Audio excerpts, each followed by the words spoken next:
Paulo Avellino, hindi mapigilan mapangiti sa ginawang paghawak sa kanya ni Kim Chiu.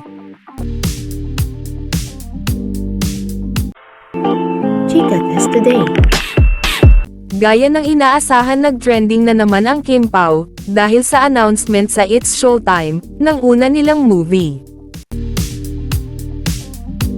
Kasado na nga ang unang pelikula ni Kim at Paulo, sa big screen na mapapanood ang tambalang Kim Pao. Ang official title na nga ng unang pelikulang pagsasamahan ni Kim at Paulo, ay Ini Love Will Make You Disappear.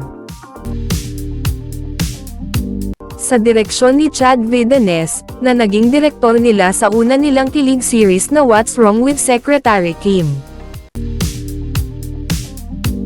At ayon kay Direk Chad, ang pelikula ay tungkol sa how the magic of love can make things go wild and fun. Na-curious tuloy ang mga fanay sa sinabi ng direktor, maging ang title daw ng nasabing movie ay may pagka-mysterious, bagay na bagay daw kina Kimi at Paulo.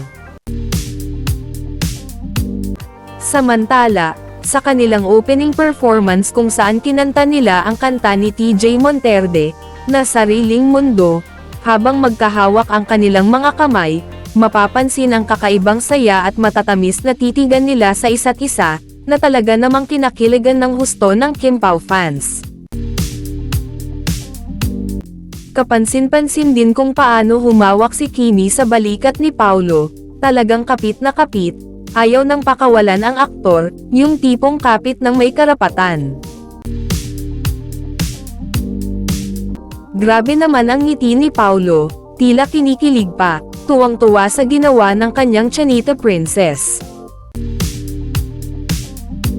Samantala, nakatakda namang ipalabas ang unang Kim Pao movie sa October, na sigurado daw na blockbuster.